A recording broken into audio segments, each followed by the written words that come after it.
Hey guys, I'm Phil Harris. And I'm Ashley Harris. We are Shred MX Conditioning, and we provide online fitness and nutrition coaching, as well as in-person riding clinics for riders and racers from local to pro.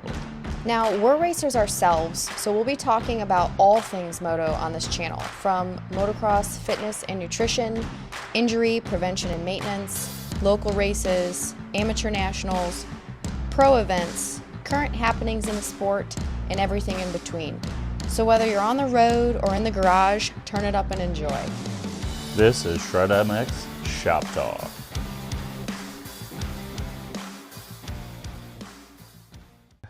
Hey guys, welcome back. Thanks for joining us for episode 12 here. It's been kind of a wild ride since we got back from Loretta's. It's been kind of non-stop, so we're going to cover some of the races that we've had going on. But before we get into everything, we wanted to go ahead and thank some of our partners that partner up with us and Shred everything now. Yeah, and we have like personal sponsors and stuff, which there's a list of those, and I try to shout those out, with a lot of our social media posts and things, and we appreciate all of them. But these companies, are a little bit different in that they've partnered with Shred as a business, and they're offering support to our team of riders as well. So not just you and I as racers, like our personal sponsors, but the people that we work with through the business. So I think that's super cool. Yeah, it's a little more than just here's a discount for a sponsorship and you guys order some product. It's a little more connected than that. And then like you were saying, it's stuff that we can, because it's helping us, but it's also connected to Shred. We get to offer that to the riders that are part of our team. Yeah, because we're actually trying to build a team. Like, yes, we just provide mainly fitness and nutrition coaching for riders, but we know we all are on a team. Eventually, we'd love for it to be the easy ups at the track, and everyone that's on the team can come put their bikes under it if we're all, an amateur national together or something like that. So those are hopes for down the road. But, for now, just few of them that have partnered. First one, not in any particular order, but is Slade Racing, Austin Slade. He's actually been providing us with HGS exhausts and offered to provide HGS exhausts at a discount to our riders. So that one was pretty cool. That's a recent relationship too, and he's from Michigan. Yeah, and I've had a bunch of time on it and came off the FMF to the HGS, and I've been super happy with it. And then we just recently got you on the Honda and was able to get you an exhaust from him at Baja and got that put on the 250, and you said you've been super happy with it. So yeah. I've actually been curious to take it for a spin too, to see how it is. I know, and I'm excited for you to try it. And I'll say for me, because I rode the 250, I think right before Baja at Ironman. Yeah. And I love the way that 250 feels, but there was definitely a spot on top where it felt like it, would run out. Like, I try to ride the bike hard. I honestly don't usually ride a bike hard enough, so I usually tell myself, ride the dog shit out of it, get on the gas. So put that pipe on there and riding it at Baja in that deep sand, it felt like it didn't run out on top like it did with the stock exhaust. So I was super excited about that. Yeah, that's awesome. So excited for you to give it a try too. Next one is one of our local sponsors, partners, WMX Graphics. Yeah, WMX. They've been a huge help to us, not only with the bikes, but they got the van all decked out for us, and they've helped us out with some t-shirt stuff and different things. So they've been a huge help to us, and they're always helping us keep the bikes looking fresh.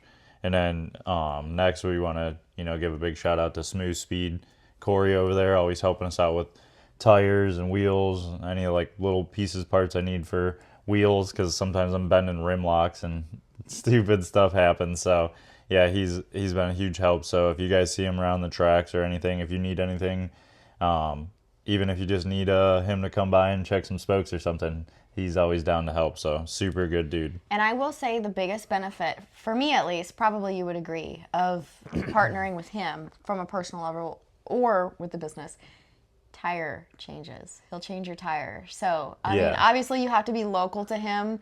And he travels a little bit to race too. But if you're part of Shred, or for us especially, if we get a tire from him and we need it changed, he jumps right in. He's like, why would you change that? That's part of what I offer for you guys. So super cool that he'll change tires for us. Yeah. He does them at the track and stuff. He'll probably charge you just a little bit to change them, but yeah, he's always down, like I was saying, to help out, and so it's super nice to have him there. Yeah, if I'm over there getting a tire from him, it's like, hey, you want to change this because I don't feel like doing it. Yeah, right, and he will. One of the next ones, a big one that we actually just brought on was 6D helmets. So I'm pretty excited about that one. It took a little bit of legwork, but we met the guy at Loretta's and kind of started conversations there. But something that, we've really wanted to look into a little bit further is getting into their helmets ourselves.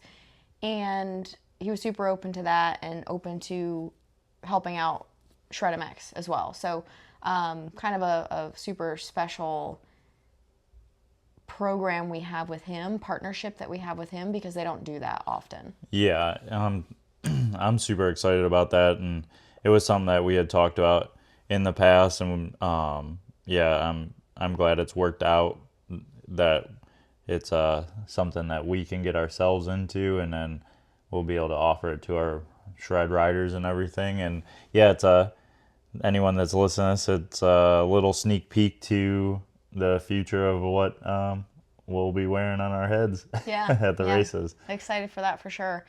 Another one, Automatic Distributors. Now, I didn't really know who this was, but they are basically a competitor of WPS or Parts Unlimited. So they're what would you call that, a wholesale company? Yeah. It's WPS or Parts Unlimited. They're like a competitor. Automatic Distributors, pretty small. I had never heard of them. But Ryan had, a gentleman's name is Ryan, he was walking by our pit at Ironman, and I was just being friendly and said, hey, what's going on? And he stopped and talked to me and found out that he's got a daughter that rides and races, and he's always trying to, help support women's racing, and he knew that I was there racing the WMX and kind of sparked up a conversation. He's like, I'll set you guys up with a dealer account, like anything I can do to help you out. He's like, I know you have a business. He's like, I know you don't have a storefront, but whatever you need to do. So that's pretty cool from a personal standpoint. We can get our parts and stuff through Automatic Distributors now as a dealer, but also that's, again, something else that we can provide to our riders or really anyone. Like we're a dealer through Automatic Distributors, so we can order stuff whenever we need. We actually just ordered tires, came like the next day. Yeah, it's super nice. Having access to tires, like you said, and all kinds of other products. Like you were saying, they're a competitor to WPS. They're someone I hadn't really heard about, but excited to work with. And they're based, I believe, their main headquarters are out of Maine, but they probably have different warehouses all over. But yeah, it was super cool. We ordered a few tires, and they were here, in a day, and it was super easy. And it's nice that it's something else that we'll be able to offer not only our riders, but pretty much anyone will be able to everyone, absolutely. Offer hopefully a little bit of, like we'll be able to offer parts, obviously, and hopefully we got to see, what products look like, prices and stuff, but hopefully we'll be able to actually like help people with some prices on stuff too. So yeah, agreed. Next, I really want to find, we don't have this yet, I want to find race gas. Yeah, we're working on it. We run pump gas, and so many people are like, oh my gosh, you guys run pump gas? Like, yeah, we go through 5 gallons a weekend. I'm sorry, but I can't fork out $70 to $110 for fuel every weekend. And we burn through it. Like sometimes we take 2 gas cans if we're doing like, practice and racing. So yeah, gas is in the works. But the last one we have currently set up, Rhino Power. We've talked about them before. We can offer a discount through like their products, which I actually did some pretty extensive research because I've used different supplement companies in the past. We both have. And I found some ingredients in the one company we were using that I didn't like, and kind of went on, a wild goose chase looking for clean ingredients. Because that's a big part of, what people don't realize that they're eating. These chemicals, preservatives, things are actually long-term giving people chronic diseases. So I try to avoid as many chemicals and things that I don't understand what they are in food. So anyways, Rhino Power, super clean ingredients, pretty basic, just vanilla and chocolate protein. They have a strawberry one too, but they have a really good line of, I think they have hydro power and things like that. So, and I pick and choose what we use, but Rhino Power is pretty well known in moto, so that kind of just made sense there. Yeah, it's nice to have some good supplements that we know are clean and for ourselves and to offer to our riders and everything. So, yeah, we just wanted to shout out all those sponsors or slash partners that we're working with, and we're being able to provide down to our riders and everything else. So we're, trying to grow here and grow with people, and just kind of be able to offer a whole package to everyone that comes on board. Yeah, and some of these we can, like we talked about with Rhino Power, automatic distributors, some of these are going to be available to anyone that, kind of supports what we're doing, but some of them are very exclusive to our riders, people that we have on the team. So that's kind of something special just to be able to offer, the people that work with us. We put in a lot of legwork for these things, so as a way to thank them for trusting us and putting in the time and everything. Yeah, little give back. Right, doing as best as we can to do that. So transitioning over to our races. Now we have done, I have a list. Adventures. Yeah, our adventures and some misadventures. But I have a list here of like races that I kind of wanted to chat about that we've done since our last podcast. We've been up to Redbud in Michigan, Ironman in Indiana, Baja in Michigan, Back in Michigan, Doublin Gap in PA, and that kind of puts us to here. So we literally haven't had a weekend off since our last podcast, and man, have I been enjoying it. Yeah, it's been a heck of a ride. It's been a busy ride. It seems like we get home and we're home for 3 or 4 days of the week, and then we're right back out on the road. But it's been a blast. I've been enjoying it too. Yeah, for sure. So the first race, the longest ago one, it would have been like the end of August-ish, was Redbud Vet Fest. We do that every year. It's a super chill race. They do practice on Friday, racing on Saturday, and then it's actually just chill, hang out, head home on Sunday. But the whole event is so like low key, just enjoyable. They do a steak dinner and stuff on Friday. And that's something, like I said, we enjoy, so we try to hit that every year. Yeah, it's a really cool event. And anyone that's listening that doesn't know what VetFest is, it's 18 plus. So it's all big bike classes. You got to be at least 18 years old. And then they break each age group down into A, B, and C. So it gives a lot of different classes for guys to ride and stuff. So it's a good time. And yeah, the event's super chill. They start practice a little later in the day. Yeah, I think it starts at like noon. Yeah, on the practice day they start at like noon, and then even like race practice is like 9 or 9:30 or something like that. It's pretty backed up, but they keep the track pretty mellow. I mean, it gets beat up because there's still a lot of bikes there, but still Redbud. Yeah, but it's a whole different crowd, so the track doesn't get as gnarly and stuff. But yeah, it's a super fun weekend, and we kind of had more of a wet fest this year instead of a vet fest. Yeah, so we went up there knowing like the chances of rain were pretty high for Saturday. Friday looked really good. Saturday racing looked questionable. And we had a buddy that wanted to go up there, and he's like, oh, well, we might be all right. So we just, decided, yeah, let's go. Like, worst case scenario, we'll ride practice and then just head home on Saturday. Not a big deal. Like, we love Redbud. Totally worth going up there. So we did. Actually, on Friday, I worked and rode practice because I am out of vacation time. So I worked from the camper and then just went out and rode my sessions and came back and worked. So that was kind of funny, but kind of wrapped everything up Friday after practice. Practice went well. Yeah, it was a beautiful day. And then fingers were crossed for no rain Friday night into Saturday. Yeah, and then it poured during the night, and then it cut off for a while, and when we got up, I think it looked decent. Yeah, it started like, it was kind of like spotty. Like when you look at the forecast and you can tell they don't know whether it's going to rain or not, that's all it looked like. Like if you looked at the radar, there wasn't really anything significant, but they were kind of calling for rain, like whatever. So we went out for practice, and practice really wasn't bad. Like Tim Ritchie, owner Redbud, got the track shaped up really well for practice Saturday morning. Yeah, it was really good. And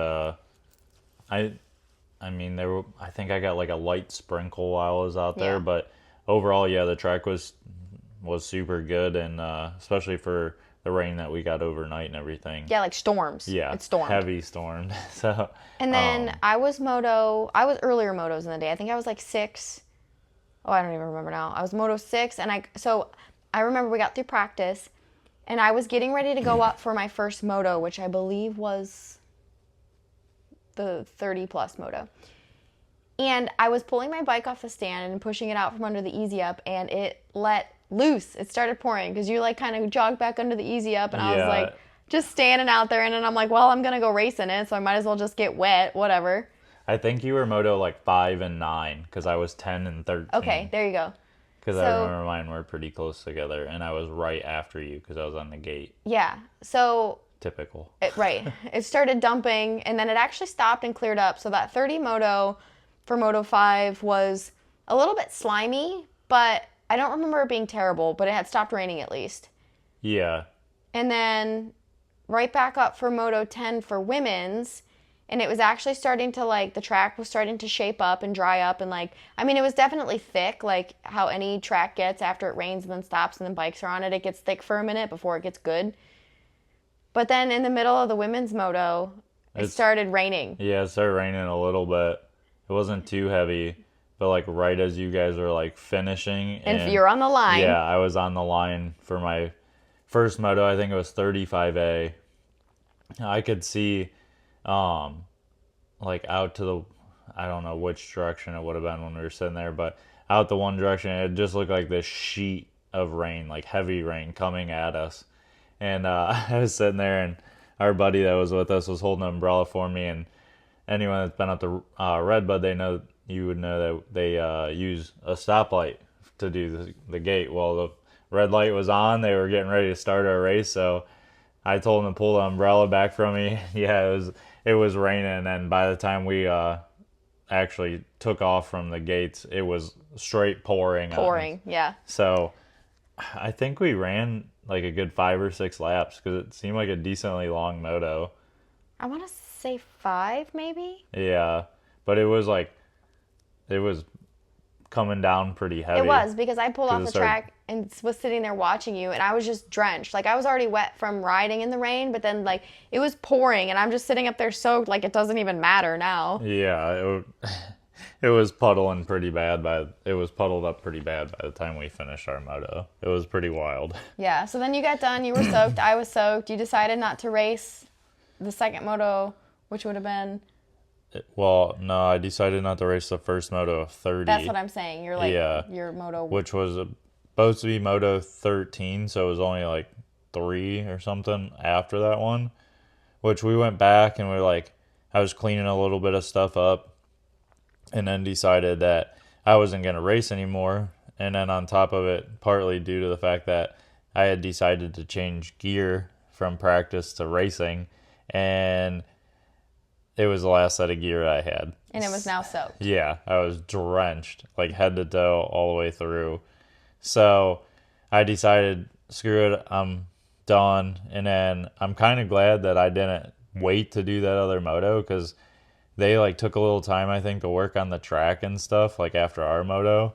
And I would have sat there for so long in wet gear. Yeah, wet gear. You would have had to strip and just, honestly, you probably would have been better to put your practice gear back on. Yeah, but it was kind of wet too, because it had rained on us a little bit during practice. Yeah, well, so after it was that, like damp. After that downpour, I wasn't even sure that they were going to run second motos. And then I got like stripped because I was soaked too. I was cold, so took my gear off and everything. And then we kind of had lunch, and then we heard that they were going back into second set. And I was like, I don't really want to blow up a bike. Like, we kind of just called it for the day, which I heard that, and I know we were there, the sun came out, and then I heard that the track actually, like, I went and watched at one point in time, and it still looked pretty sloppy, and I was like, nah, I'm good.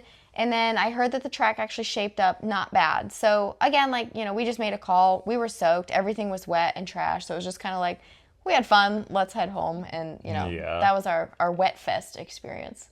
I did hear that the first turn, that next straight, those like couple straights right there, those were all pretty deep for the rest of the day, though. Yeah. So like parts of the track shaped up, other parts of it looked a little rough, but for as much rain as he got, though, like, yeah, overall it wasn't too bad. Yeah. So we headed home. That was, like I said, our Vet Fest experience for 2024. And then next on our calendar, the very next weekend, was the Ironman Pro National, Pro National. which they held one of the WMX rounds at again on Friday before. So they did amateur practice on Friday, as well as the WMX race, as well as the moto combine. Yeah, it was a busy day. Very busy. And after having been to High Point and not knowing that track and only getting one practice session before racing, I decided, you actually signed up for practice, for amateur practice, so you could ride Ironman. But I signed up for an extra practice as well. That way I could get a little extra track time before we went out and raced it. Yeah, I'm super glad I did sign up. That track was super fun. Yeah. If you guys are listening, you haven't been to Ironman, go next year for the Pro National. At least ride practice day on Friday. It was so fun. It was cool. So I got to ride, and actually the way it worked out, the practice that I signed up for was on the track when they wanted us WMX riders down on the line for our practice. So I ended up like having to pick a different practice. I only got to go out one extra time, but like whatever, we made it work. I got a little extra track time because that was actually my first ride and my first race on the Honda. The Honda, yeah. I officially made the switch, and we got the suspension back for that at like 4:30 the night before. Thursday. Yeah. So we got it back. You threw it all on for me, got the bike together, and we took off for Indiana. 2.5 hours. Yeah. I got everything scrambled together because I had to put a tire on it and everything. Yeah, that was again Thursday night, and WMX racing was Friday, so we had to go. Yeah. It's 5 hours out there for us, so. Typical scramble at the end of the week. Yeah, I mean, that's. Never fails. No, that's usual for us. But, so I raced the WMX. I ended up taking 17th overall, and I actually felt really good on the bike. Suspension took me a minute to kind of adjust to because it was very fresh, like fresh out of the box from Thursday night. You know, it always takes a little bit of time to break in fresh suspension. So it took a minute there. But all of the girls that were at Loretta's were pretty much at Ironman. So it was a stacked WMX class. Yeah, that was definitely a lot quicker of a round than like High Point was. Yeah, there was a lot of girls there. So felt like I rode well, took 17th overall. And then we stayed and watched the pros on Saturday. That was a lot of fun. Yeah, we hung out and watched them and stuff. Same thing. Like the track was super fun to like ride. It was also a really cool track to watch. Like you could walk around quite a bit of it in the infield and everything, and it was really good viewing. Like you could stand in like a good handful of spots and see most of the track. So it was a really good viewing experience for that national. First time being there for us and stuff. So that was a lot of fun. I agree. And we got to do, for the WMX, we got to do our parade lap again on Saturday and opening ceremonies. Yeah, which is always cool for you guys. We got to do... This one was a little better. It wasn't so muddy like High Point was. Yeah, it was so much better. But the only thing I was worried about is they didn't run us up Godzilla for the WMX race on Friday. And I knew the pros were running it. So I was afraid that for the parade lap, they were going to run us up that. And it's like... TV does not do that hill justice at all. It is steep. It's like we walked out there the night before, and it's like straight up. Yeah, and I think they said they have this little mower that'll measure the degree of like the incline that it's on, and I think they said at the top it's 70 degrees. Yeah, I think you're right. That's almost like vert. Yeah. So, and again, like I have no problem getting up that, but like don't send me up that for the first time when there's a bunch of people here to watch the pros. Anyways, they ended up cutting that off for us, which, again, like, I'm not afraid to go up it. Just, like, let me practice it first. Yeah. But we didn't have to go up it. So, no biggie there. Got to do a parade lap, autograph signing at, intermission or whatever. And, yeah, just a really cool experience at that track overall. The parking was nice, at least where we were parked. We had, special parking again. The track was cool. The viewing was cool. I thought it was a really great event, that one. Yeah, it was a good event, and the parking was super nice. It was really flat everywhere, even up farther towards the road from where we were parked. It was nice and flat. So. Yeah, that's right. And there was like grass. We were on gravel, but there was grass and stuff. Yeah, it was cool. Definitely a cool facility. One thing that's exciting that we found out is they're going to be having the MXON there next year. Yeah, we kind of heard it through the grapevine, but I think now it's been said. Yeah, they're talking more and more about it. But yeah, MXON is supposed to be there next year. So that'd be a super fun event to get to. I would like to go to that, and definitely if you haven't been out there, it's worth the trip for sure. Yeah. But then, so Saturday after the National, we left. We were just going to head home, and then maybe... Yeah, we were going to head home and then maybe a ride the next day or something. Yeah, because we both had, like, such a good time on, like, the bikes. It's like, let's go ride somewhere Sunday. And we were headed home, and the one track, Briarcliff, that's, like, near, like, the middle-ish of Ohio. It's about an hour and 45 minutes south of our house.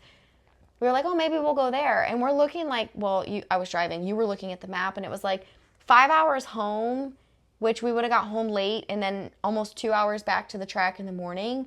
Or it was 4 hours if we just went straight to the next track. Yeah.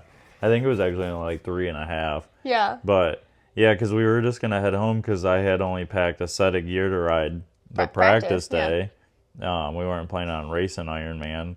And knew we were going to come home Saturday night after the National, so I didn't really pack anything extra. And, yeah, we decided kind of last minute, like, oh, let's just go straight to Briarcliff. So we had pulled over. Well, we went to Walmart to try to find me like some like leggings or something. We needed food and stuff. Yeah. I was like, what do we need so we can go ride tomorrow? So we just kind of did it on the fly. Swung through a Walmart, got a little bit more food, some extra things that we needed, and yeah, and we got food and everything. I was trying to find some like leggings or something to wear for the next day and couldn't find anything. So we just busted out the old knee sleeves and hung them out the window while we were going down the highway and dried them out. Your dirty ones from Friday. They were sweaty, so yeah, hung them out the window. We made it work. Yeah. But yeah, so we went there and rode on Sunday, so that was fun. Yeah, that was a good weekend for sure. But definitely just really been enjoying our van. I was going to say, was that the first camp out weekend in the van? I think it was. It was. So we officially have the loft bed. We ended up going with cushions. They're just actually foam chunks from Joann Fabrics. They're like 4 inches thick of memory foam. Yep, 24 inches wide, and they were 65 inches long. So we trimmed them to fit, and I just threw a sheet up there. So we have the bed up there. Still have a little bit of wiring to do on it, but man, okay, since that weekend that we used it for this first time, I'm pretty sure we've used it every weekend since to sleep in. Yeah, I think we have. It's so cool to have.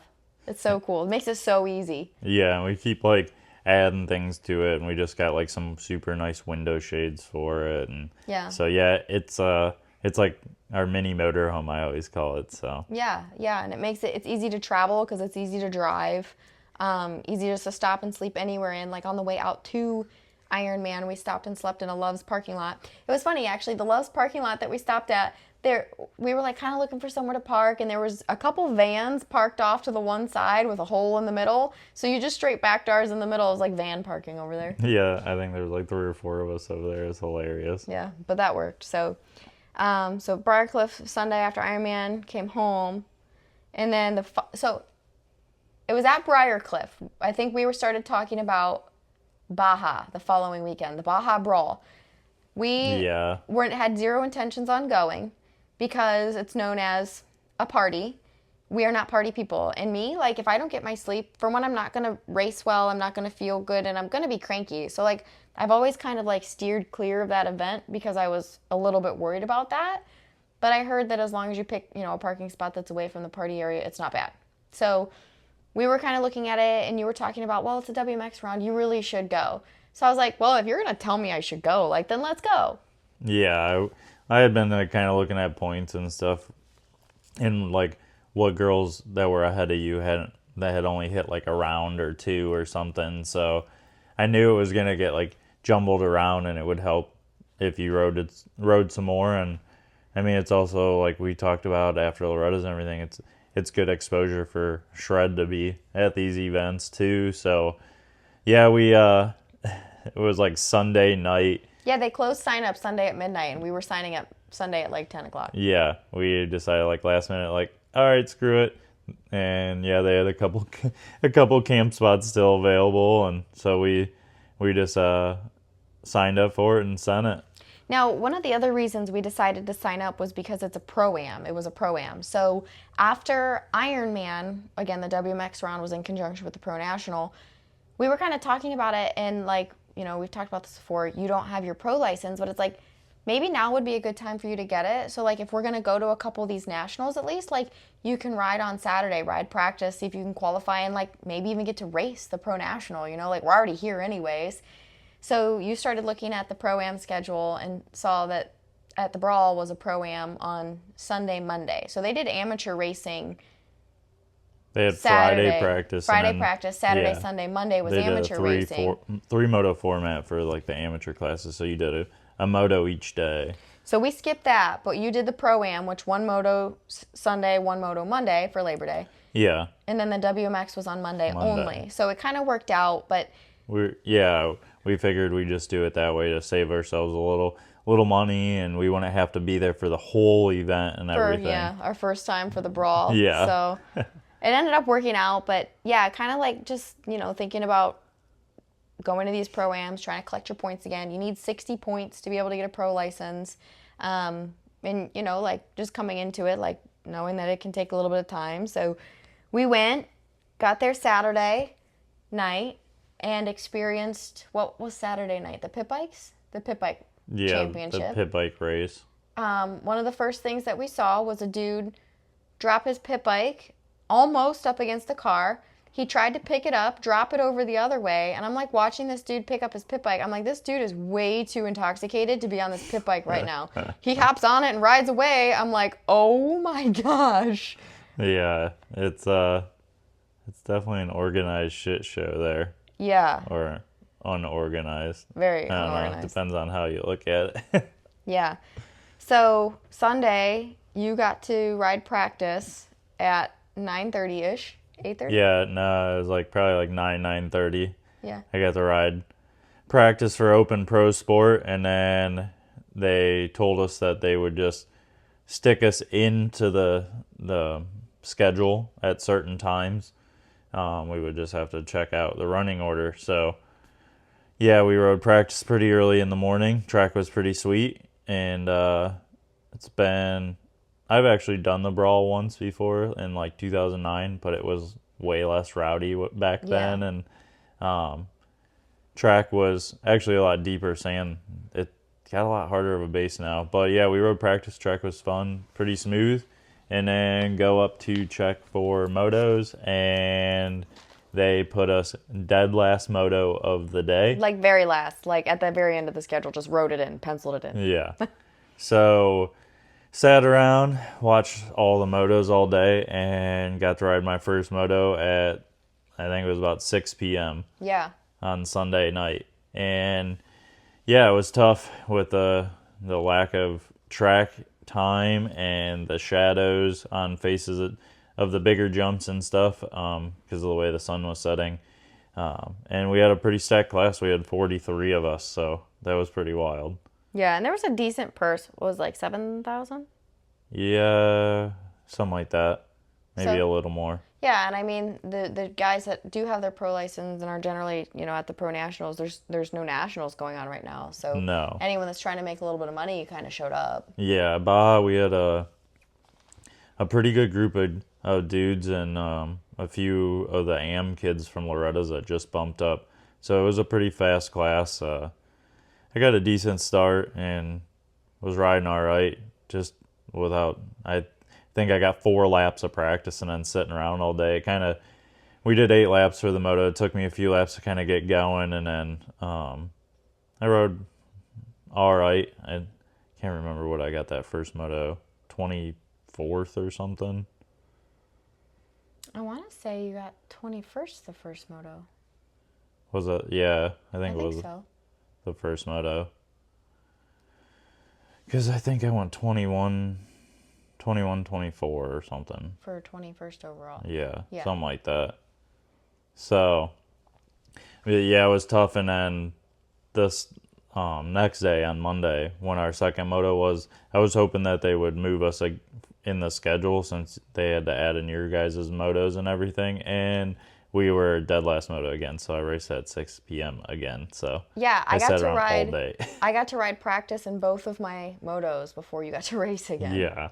I even jokingly said when we woke up Monday morning that I was like, watch, they're going to stick your motos in and I'm going to watch your practice in both your motos before I even race. Yeah. And sure enough, that's how it went down. So on Monday, I got to ride practice, and at the past WMX rounds, they were giving us a 15-minute practice. At Baja, they gave us 4 laps. Yeah, it makes no sense. And I fell down 1 lap. So then yeah, you got 3 laps. I got laps in practice because I fell down. So I got 3 laps of practice on a track I've never been to before.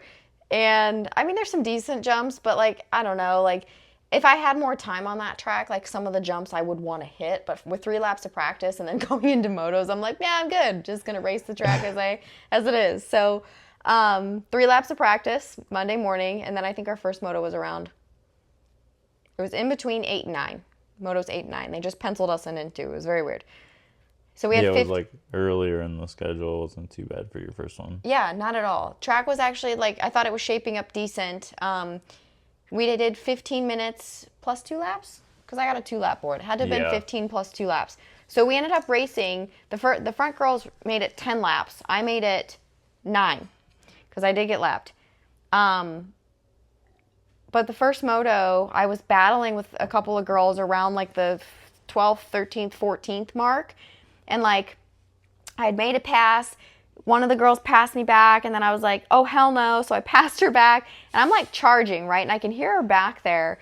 And I came out of this one turn and was on the gas hard. And the bike, like it's a little bit like it's super sandy at Baja, but there's a hard base. So it's actually a little bit deceiving. It's a little slippery coming out of some of the corners.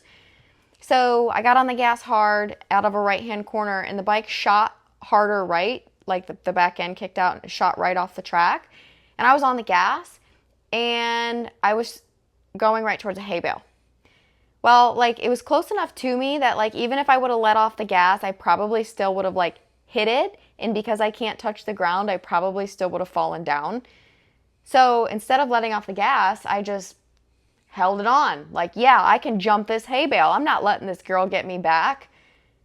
So I tried to jump the hay bale, and I got the front tire over it fine, but as soon as like I would guess it was the frame, maybe just the rear wheel catching it, straight threw me into an endo. Over the bars I went, hit the ground off the side of the track.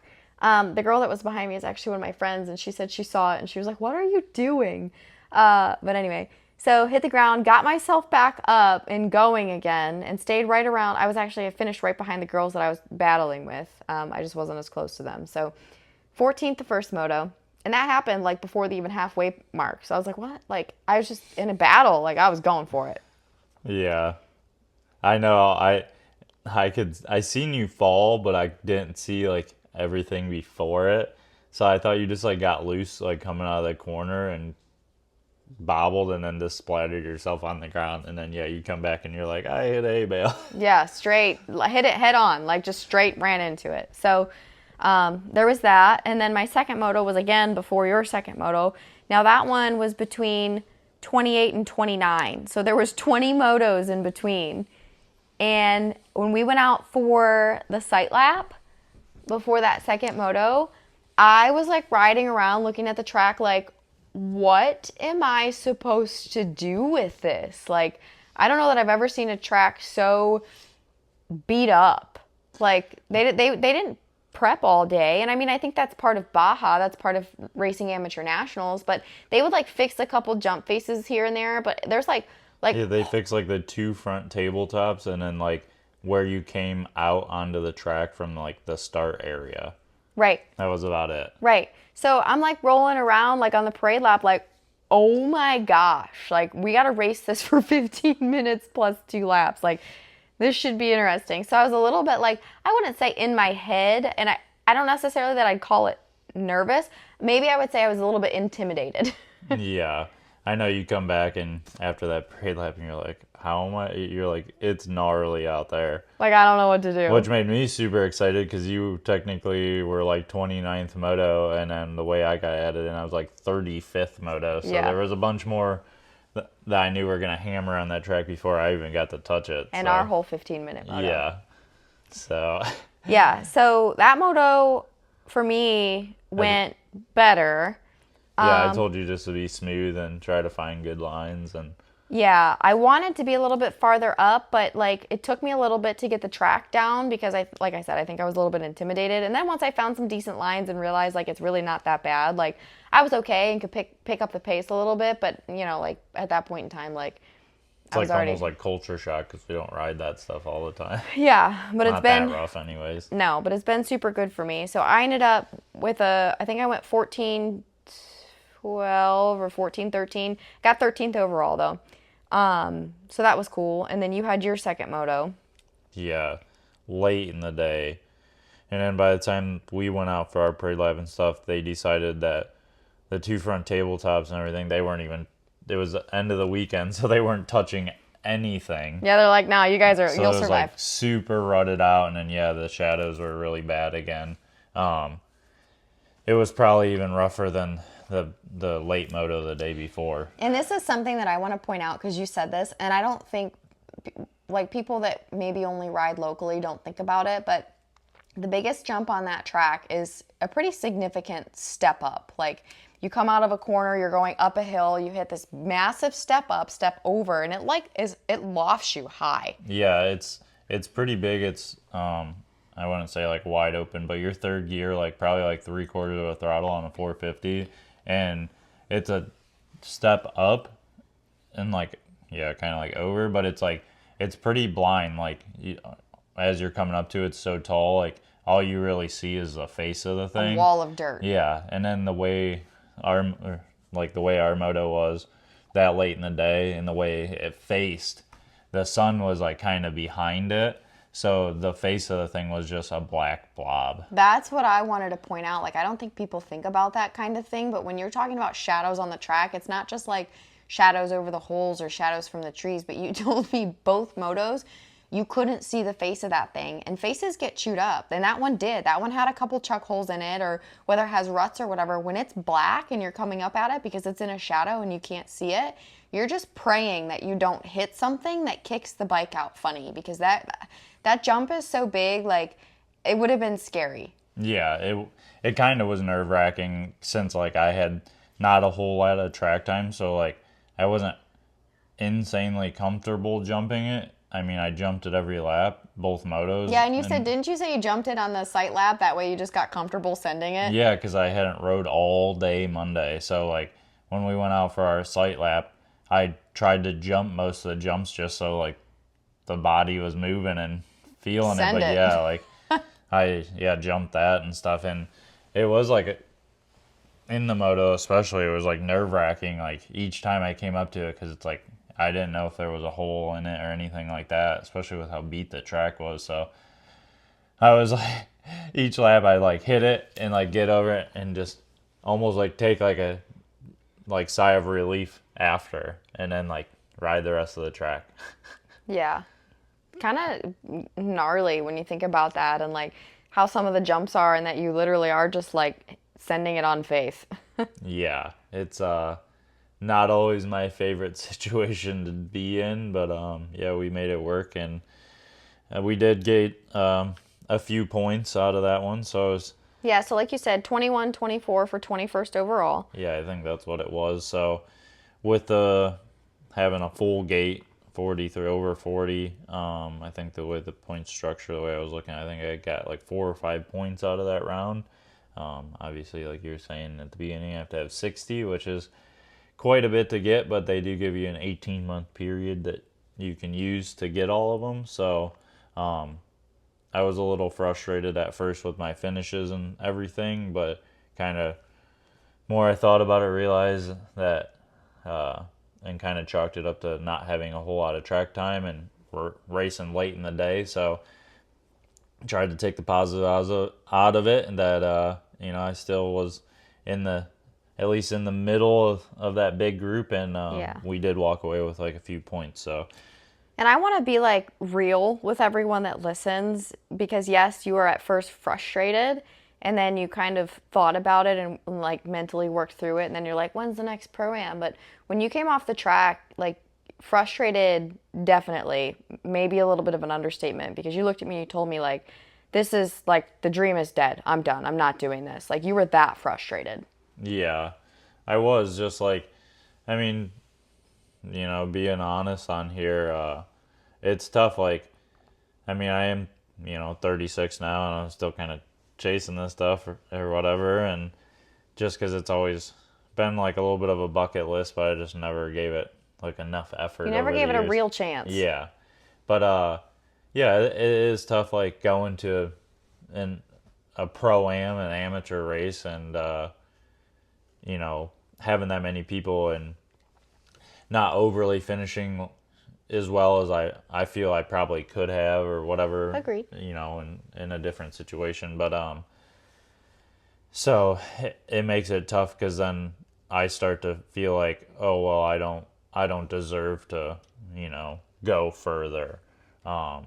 Or you said, I think at one point, you didn't feel like you deserved to be there, and that's Yeah, like, or I don't deserve to have a pro license or yeah. whatever. But I realize, like, it's not, you can't go off of one race. Like, one race doesn't always, you know, Tell the whole story. right, exactly. So, One of the things that we kind of talked about afterwards too is like, you said just a minute ago about how like you're still chasing it. It's not like though, like in the past when you've tried, like the last time you hit a pro-am was when we very first got together. You hit one, got deterred, and stopped. That's the only reason, in my opinion, that you never finished and got your pro license. You didn't keep trying. So like when you came off the track and said that to me, I honestly like it didn't like put me in a weird spot at all. I listened to you, but I knew that wasn't how it was going to be because I wasn't going to let you be that way. I'm like, no, like you said you wanted to do this. You're doing it. Like you're not going to just do one and get deterred and give up on yourself. That's not what we do here. Like, and I didn't say that right away because like giving you your time to like work through it mentally a little bit and like kind of come to terms with it and just calm down. Like I'm firm believer that everyone needs 10 minutes after a race to like chill before they talk to anyone. But yeah, like, like you got to give yourself a chance. You got to keep trying. Like the only time a person fails at something is when they give up. Otherwise, there's always some sort of success that you can find. Like you said, in this round, you told me you just had a goal to go make points. right. Yeah, I did. And like I told you, I didn't really have a goal. Like, I didn't like tell myself, like, oh, I needed to make 10 points at this round or I needed to go whatever. So, yeah, it was a goal just to make points. So, I mean, at the end of the day, I did achieve my goal. I Yeah. made some points. It was So, a success then. yeah, I made a step in the right direction. And you kind of said something to me, like this might have been, I don't know if it was on the way home or later in the week, but you were like, you said that you realized that you just have to keep showing up. And I think the phrase that I told you was embrace the suck. And you're like, I'm here, I'm trying to embrace the suck. And like, when you said that to me, like, I feel like I know for you that it clicked now. Like, it's not always going to go the way you want to go. You're not always going to finish where you want to finish. But if you keep showing up and putting in the effort and doing everything you can to achieve your goal, it might take you longer than you want to. I mean, that's typical with most goals, but you're going to get there. Yeah. And I try to look at, the guys that are doing this as a career. Like, I mean, you have some guys like Jet and Chase that, they're the top of the class. Like, they're more than likely, like, outside of something crazy going on, like, they're going to be at the front.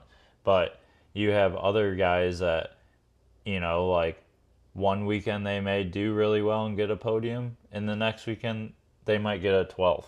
So, like, I try to look at those guys too, and, like, they have those ups and downs and those ebbs and the flows. Like, one weekend super good, and then the next weekend was shit. Well, that weekend after a shit, they don't hang out at the house and skip the next weekend because they had a shit weekend. They just show up to the next one and try to make the next weekend better. So I've been trying to carry that a little more too this year is, like, okay, yeah, like Baja wasn't maybe exactly how I wanted it to go. So it kind of sucked, but like you said, embrace the suck and then take a deep breath and move on to the next one, which that's what we did. Yeah, we were on the way home and you were already like looking up the Pro-Am schedule to see when the next one was, and that's when we found it was Doublin Gap. Yep. The very next weekend. Very next weekend. Which was this past So, weekend. back on the road again. Yeah. That was this past weekend, and we packed up and headed out there to do that.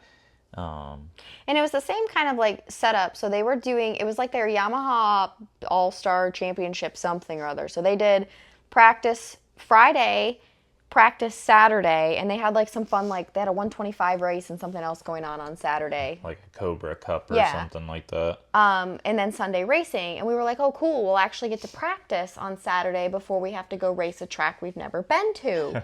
Great. Well, yeah, that was the plan. Yeah, well, we were like all loaded up. We were ready to go on Friday because that was the intention. And the chance of rain on Saturday morning during practice, like almost the entire time practice should have been running, was 80%. Yeah, so we bailed out on doing that. You're like, we'll just leave Saturday. Like, we've been showing up at tracks that we don't know and racing. Like, it's fine. Yeah, and I had talked to a couple people that had been there, and we watched a couple like YouTube videos and stuff.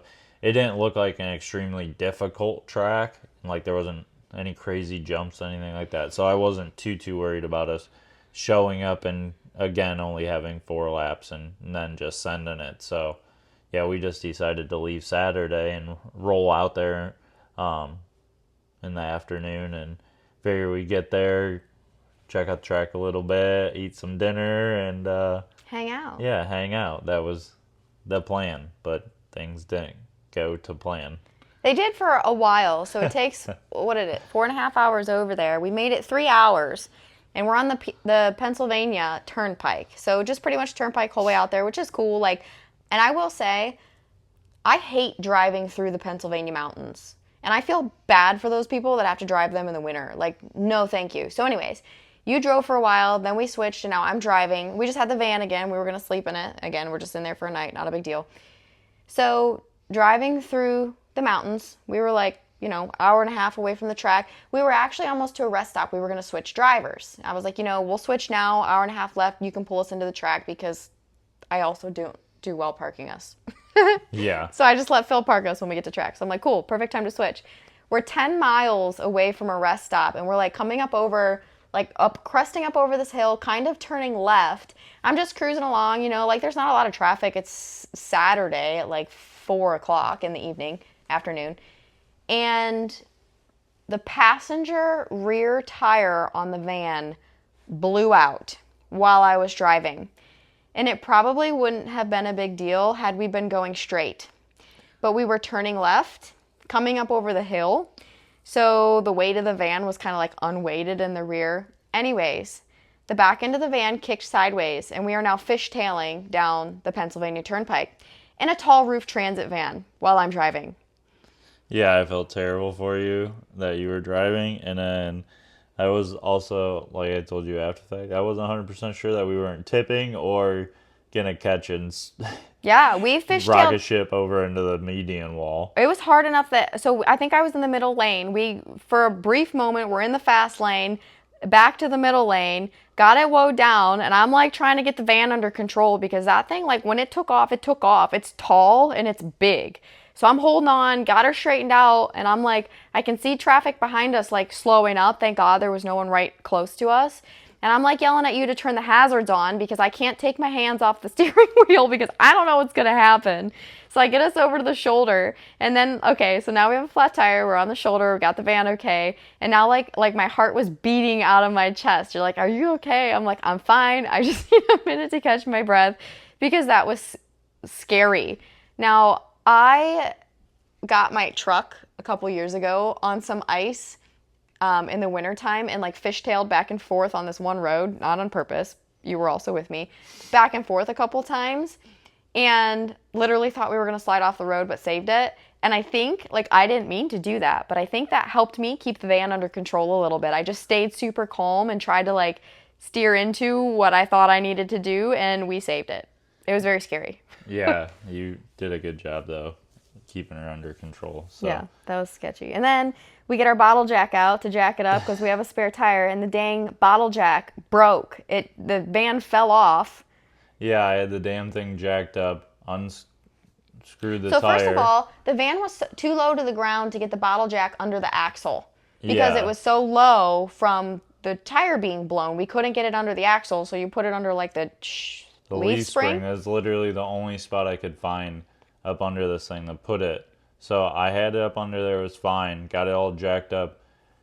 Took the lug nuts off, and it wasn't quite up high enough to get the tire out. So I'm like jacking it. I was jacking the thing up, and anyone that uses like stupid little bottle jack, you have that big old extension arm, and you're Yeah, they like look cranking hilarious. it. And so I'm like, can't totally see it under there, so I'm not paying attention. Luckily, the wheel was still on the lug nuts because the thing slipped out and it fell off the jack. Yeah, so the wheel, like you said, thankfully was still on there, caught the van from falling all the way to the ground. But when it kicked out, it bent the bottle jack. Just like the top little plate, it was like all bent, like crooked. But then like I couldn't get it. Like if I put it up under there, it was just gonna slide off It of just it. kept kicking out. Yeah. Yeah. So I got up in the back of the van, like easily got in my toolbox, got my hammer out, and was like tapping at it, and it was like starting to bend back straight. And I hit it one more time, and the whole fucking plate breaks off the top of our bottle jack. So now we're on the side of the Pennsylvania Turnpike with a flat rear tire and no jack that we can use because it's broken now. So we have AMA roadside assistance because you're a lifetime member. I called them and they're like, "Oh, you've reached your event maximum. It's going to be $107." I'm like, "I don't even know what that means. I haven't called you guys since like probably 2015 for a tow." Yeah, when we were in Florida. Right, an event maximum, so whatever. They're like, "Oh, we'll send someone out." I'm like, "I need help." So we weren't going to get towed. I told them I need someone with a jack that can get the van jacked up. Okay. So it's like, "Okay, whatever, we'll It's pay gonna it. be an hour. Just send someone out." Yeah, so then the guy calls me and he's like, "Yeah, he's like, I can get out there." He's like, "But it's going to be an hour at the minimum." I'm like, "Okay."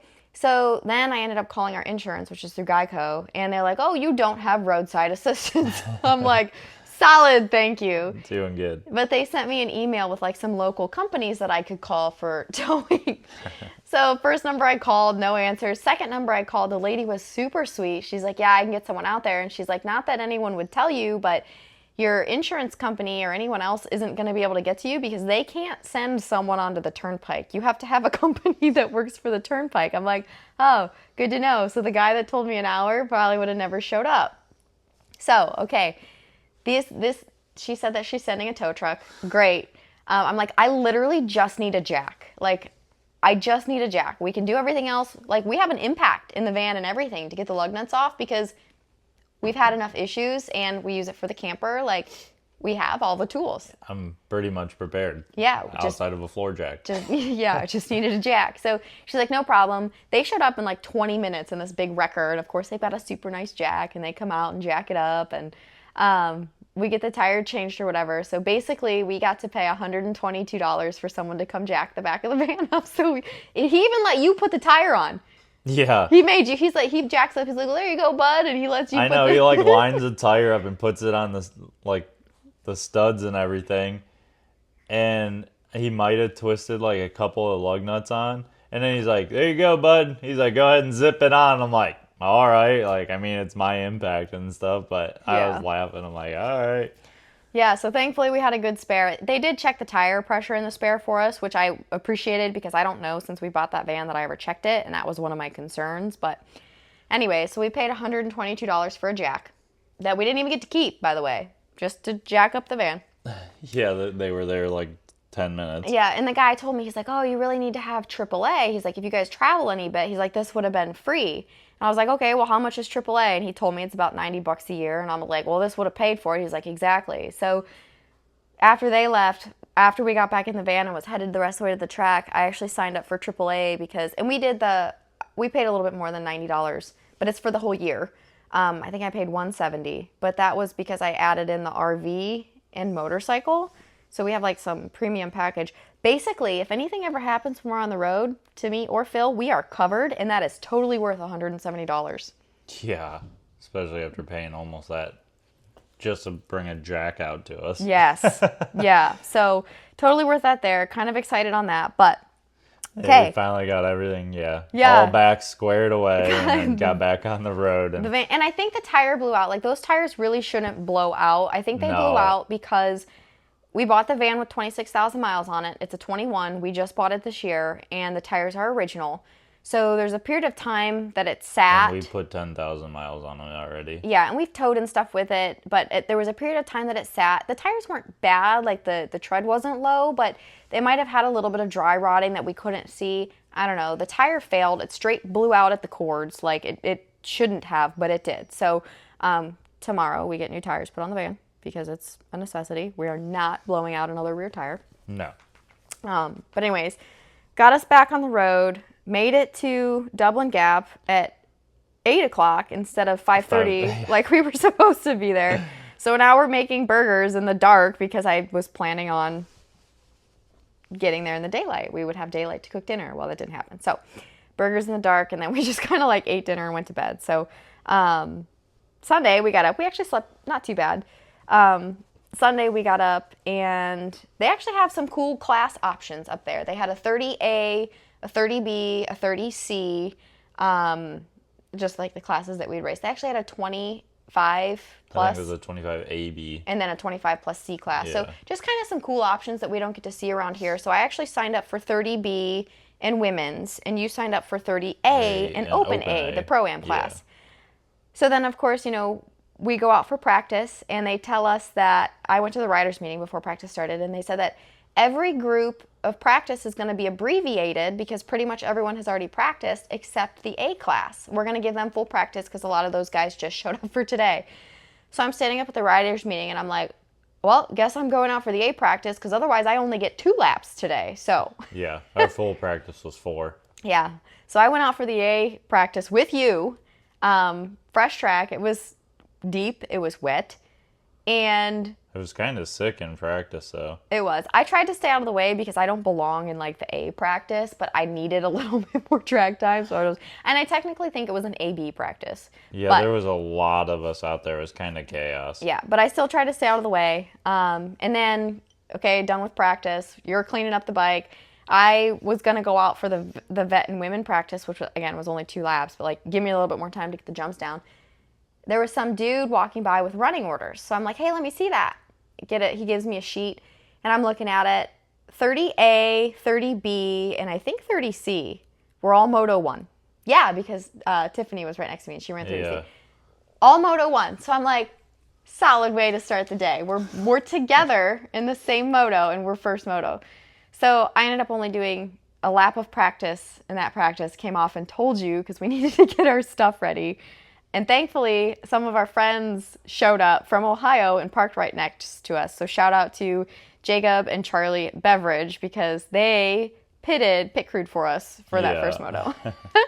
They helped us on the gate, thankfully. So we're always right in front or behind each other. Yeah, same moto or something. And then, so we were first moto together, and then it ended up being I think I was like 16. Open A was 16. Yeah, 16. And then you were 17 for women's. Yeah, so the first moto, though, went well. I was still trying to learn the track. And there was a guy that I wanted to pass, but he kind of got away from me. Kind of struggled with finding some intensity first moto because, like, again, I haven't had any track time. But I think you did pretty decent. Yeah, I got a all right start, and I ran, I don't know where I was at off the bat, but I ended up running 4th most of the moto for that first moto 30A, and I snuck around. We got into some lap traffic from the group behind us at 30C, and it held up the guy in front of me, and I ended up sneaking past him like right before the finish line section. So right at the end of the moto, I got him for 3rd in the first moto. So yeah, it went pretty good. And then your Open A moto was 16. Yeah. Got an all right start in that one. And I was just struggling a little bit. Just with like the flow of the track and just being comfortable and everything. Rode pretty decent though. I think I got 15th that first moto. Yep. So I was pretty happy with that because we had another pretty good sized group which I was surprised by, but we had like 32 of us or something. Yeah. Yeah, 32. So first moto went pretty good. Felt decent for the whole 8 laps and everything. Um, Made a couple adjustments after that moto, which kind of helped out going into second motos. Yeah, so I helped get you off the gate for that moto because you were 16 and I was 17. I left my bike leaning on the fence back in the staging area, get you off the gate and watch, and then I had to go back and get my helmet on, goggles, gloves, get my bike and everything. So I roll up there, and our friends that were there helping us for first moto were also in the open A moto. So I was literally up there by myself. I lied. Jacob's girlfriend, Erin, super helpful. Shout out to her too. Thank you. I don't know if you listen to this, but thank you. She was like, I'll hold your bike if you want me to. So she walked up there with me, was holding my bike while I like packed my gate, but I didn't figure she knew how to set a hole shot device. So I get my gate up there, or my bike up on the gate, and I'm like looking around. I'm like, there's this dude packing a gate for a girl next to me. And I was like, do you know how to set a hole shot device? I'm yelling at him. He looks at me and like nods his head. I was like, do you mind helping me? So I asked him. He helped me set that. And I was lined up all the way to the right. So at Doublin Gap, the gate is like kind of not set up well. So you funnel into like the right side of the box and the left side of the box. The corner's like pretty much lined up in the center of the gate. The gate. So like on the left side, and it's a right hand first turn. On the left side of the box, you can sweep the corner really nice.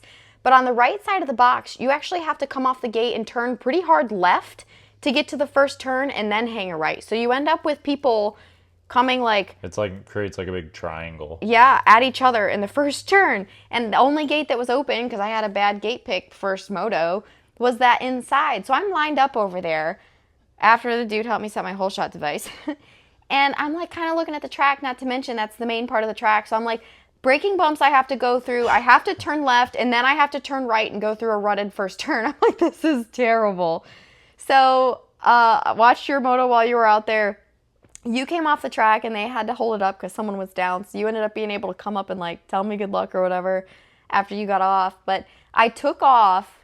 I had a decent jump, but like the way I had to like squirrel my way around the track to get to the first turn was like not ideal. But I funneled in and like didn't come out terrible. So first moto, I just didn't, again, have the intensity that I wanted. So I think I finished 4th. A girl passed me on the last lap, and like she put on a good little charge, but I was like, man, like you should, like, I actually looked at my lap times.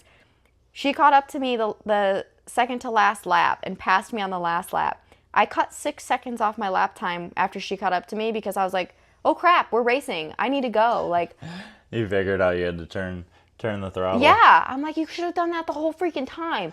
So anyways, she passed me.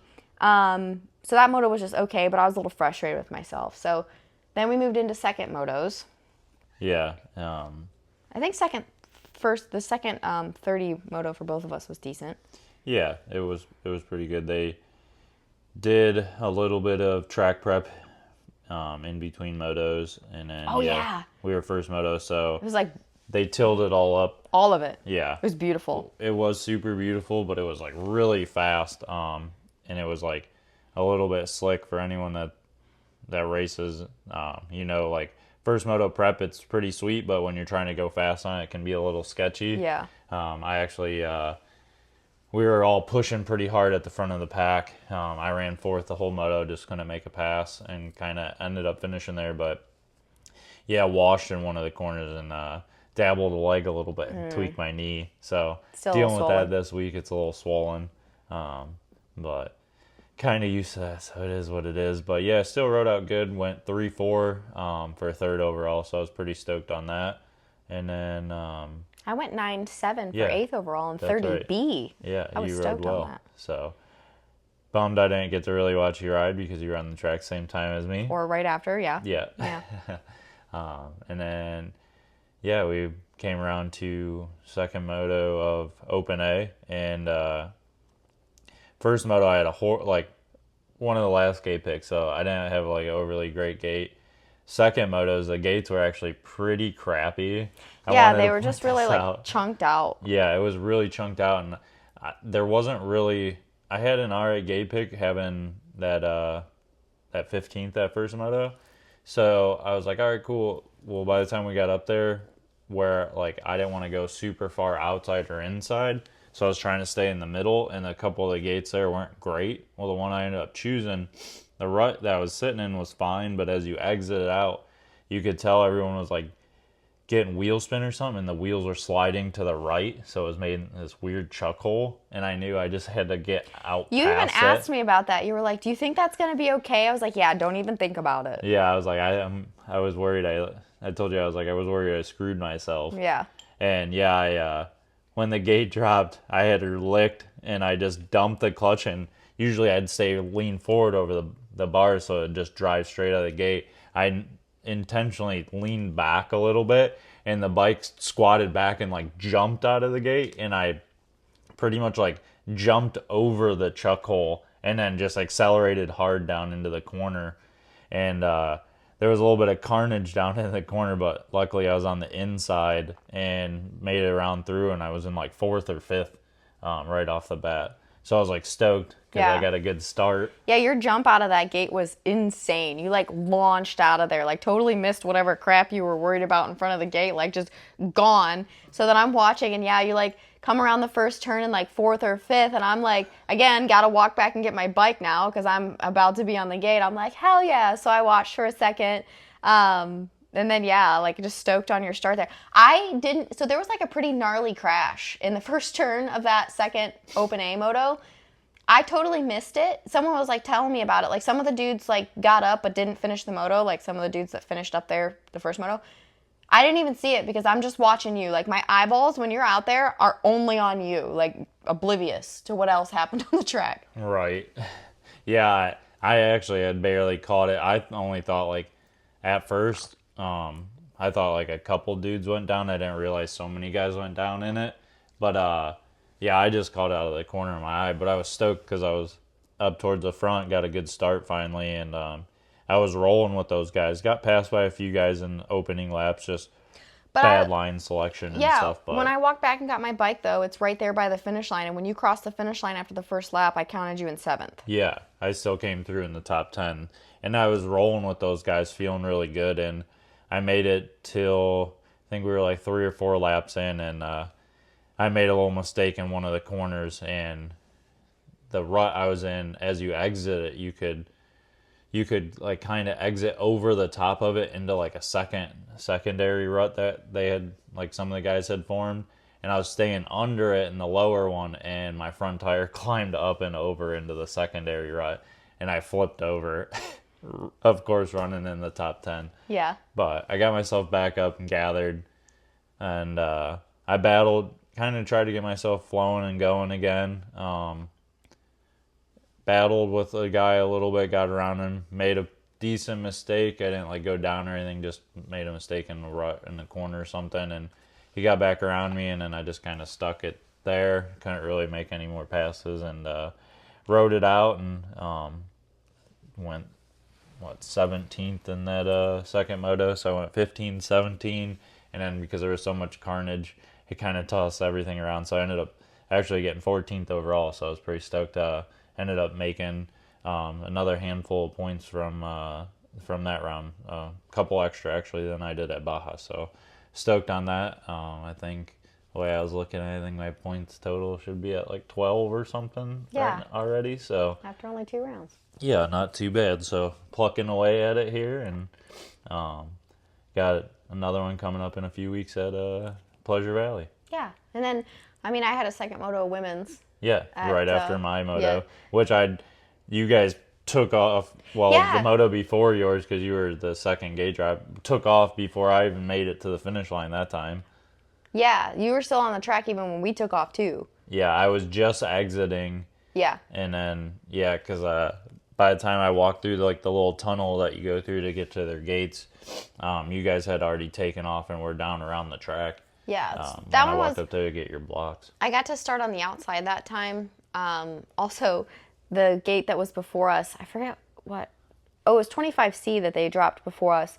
The dude next to me, he was just like chatting it up with I don't know who, probably his girlfriend, wife, whatever. she's standing there, and I like tapped her on the shoulder. I was like, hey, I was like, do you know how to set a hole shot device? And she was like, yeah. So she comes around my side of the bike, and she's helping me set it, and he tells her how to set it. And then he watches her and I struggle because you actually pull down on my bars when you set it. Yeah. And I didn't know how to tell this chick that. So I'm trying as hard as I can to push. This dude next to me reaches over, pushes down on my handlebars. So between me, him, and his chick, we got my hole shot device set for that second women's moto. And he's all like being nice. And I was like, thank you. My husband's out on the track. And then they're like, you know, who's your husband? And she pulls it up on live timing. It's super cool how close like the moto family is. Like when you don't know anyone, like no one at all cares like to help me set my hole shot device. You know, they're like, yeah, like no problem at all. So just thought that was cool. But then that second women's moto, I had a lot better intensity, raced like I felt like I knew how, was hitting lines and stuff like I felt like I knew how. So that went better. You rode good in that moto. And I mean, like to step back to, I'm super thankful like there was so many people that were helpful to you and helped you out while I was on the track, because it does make it tough. Like we said, we're always seem to be right on top of each other for motos, so Yeah. it is nice the moto family can be that way. But yeah, you rode really well in that moto, had a lot more intensity, and we're a lot closer to the chicken second that time the whole time. And then the girl that actually got you in the first moto, she was fairly close to you, maybe like the first lap or two, and then you kind of got away from her and just held like a gap on her the whole time. You definitely were more on the gas, riding with some more intensity and It's like I have to flowing more. Yeah, it's like I have to get myself frustrated to be able to ride well. So I need to figure out how to do that first motos instead of riding like crap first motos and then being mad and then riding better second motos. Gotta remember you're racing. I know. Well, I know. I struggle like first motos. I think sometimes too a little bit of it is the lack of track time. Yeah, like I'm still trying to make it hard. Yeah, it's happened a lot to me this year, so I feel like I'm getting better at it, but definitely something to still work on for me. And I'm looking forward to like we haven't had like just a practice day in a while, and I think we're actually doing that this weekend. So I'm kind of excited to be able to work on the intensity a little bit, like get out there, opening laps, and go. Yeah, I think it's tough too because, like you said, like the lack of track time, and then on top of it, we've been riding a lot of new tracks, and then on top of it, we haven't been riding like consistent terrains. It's like we ride sand and then clay and then sand and then clay and back and forth constantly. So it's not like you can get adjusted to that either. Yeah. And it's like, it always takes a minute, like wherever you go, to adjust like my body positioning, my riding style to like, might take me a lap or two to figure it out. Like, oh yeah, like we're back in sand. Like that's definitely a challenge and takes some time. So, I mean, this year, like the races that we've done, the bigger events and stuff have been super helpful for me in learning these things. But like, it's only going to better me. I just need to keep doing them and keep challenging myself and keep pushing myself. So, there's been times that I'm like, like it's frustrating, but I know how good it is for me, and I want to keep doing it. Like I have such a drive to just keep getting better. Yeah, it is good for you. Like you've always told me, you gotta embrace the suck. Yeah, I know. Embrace the hard times. I know, and like I said, I might get frustrated for a minute or two, but it really does just give me drive to keep pushing and want to do more. So I do embrace the suck. It's only gonna make you better. Yeah, for sure. But yeah, like you were saying, our next big race, our next race really, it's 2 weeks away. Yeah. Is Pleasure Valley for the Pastrana Pro Challenge. So that's another Pro-Am. It's also another WMX round. This time we're gonna go, as long as it's not raining, we're gonna go for the practice. Probably gonna race a class for the amateur racing, and then you'll do the Pro-Am, and I'll do the whole weekend. Yeah, actually get some, get some track time. and that's a track we've been to, so it's funny that we're gonna do that. We haven't gone there often, but also has a concrete start, which I know you don't love. Oh yeah, my favorite. Yeah, so as long as there's no rain, that's our plan for the next couple weeks, and yeah, otherwise we just keep continuing this adventure. We keep building out our van and enjoying that, and I don't know, it's been, even all the misadventures, it's been a lot of fun. It's been a wild ride. It has been a wild ride, but we're thankful that you guys all have been along on this ride with us, listening to us, supporting us, and anything else. So Oh, yeah, and with Shred, so we have our sponsorship period open right now. So we are opening up Shred, our fitness and nutrition coaching, to a couple riders. So we're going to do 2 spots that are fully paid. So full sponsorship for 2 riders for the 2025 season on fitness and nutrition coaching. And then we're going to offer several like discounted spots. So that's open for the month of September if you want to apply. I actually have the link to apply in all of our bios on Instagram. So whether it's Phil's, mine, or the Shred page, if you're interested, if you haven't checked that out yet, make sure you apply. We are looking for our racers for this one. So this one, again, like, sponsorship to support those that are racing. We work with plenty of people who just ride as well, and we love that, but this one is more for our racers. So we're looking for like race results and goals for 2025 and things like that. So if you're interested, know someone that is, make sure they get that link to apply. Otherwise, yeah, guys, like she was saying, and get those resumes all polished up and get them over to us. yeah, it's sponsorship season, so it should already be ready to go. Yeah, exactly. Yeah, but just a way that we wanted to try to give back. Like, I know there's a lot more people now that take their health seriously, their fitness, their physical fitness seriously when it comes to racing, especially as we talk about it off the bike. And people are learning more and more about nutrition, but don't always know where to go for good information. So I see a lot of interest. We receive a lot of inquiries, but I also know racing is an expensive sport. Dirt bikes aren't cheap. We we need new parts almost every time we go racing. Something happens that, like, oh man, we just placed an order for Rocky Mountain. Now we got to order something else because, we broke something. It never ends. No, it doesn't. And we feel that for sure. So just a way, like I said, for us to help more riders, give back to some of the riders that we can. If you're serious about your racing, and you're serious about your health and fitness, we want to help you, even if it's something that you need a little help with the cost on. So that's kind of why we're doing this, to really just be able to help more people. So yeah, I mean, we're just going to be hand selecting all of the riders ourselves come October. I know we already have quite a few applications to go through. So that's going to be a fun process too, though, but just hand selected by us, and yeah, should be fun. Yeah, it'll be cool. It's just, we understand that, even for ourselves, how helpful a sponsorship can be, even if, it might just be a lower percentage or whatever. Any little bit helps, so we understand that. So yeah, we're just trying to give back and show that we want to support people any way we can, and try to bring more and more people on, and keep providing people with good information, and show them how much this can benefit them, not only on the bike but off the bike and everyday life. So yeah, I feel like there's a lot of people that want to give it a try. They're kind of like questioning it, and then they do, and then within like 2 or 3 months they're like, oh my god, I feel so much better. And I'm like, I told you. yeah, so just getting people on it, getting them to understand. Also, a little spoiler, we may be getting the opportunity to work with the Supercross team. So not gonna say any names yet, or say exactly when, because that's still kind of in the works. And maybe next podcast or two we'll be able to talk a little more about that. But yeah, a little teaser there. Yeah. That we got big things in the works, or at least we're trying to make big things happen here. So absolutely. Stay tuned and see what we get ourselves into. Yeah, no kidding. Whether it's our own adventures, business adventures, it's always something. Yeah, exactly. But all right, guys. Well, thank you for listening, and we'll catch you on the next one. See ya.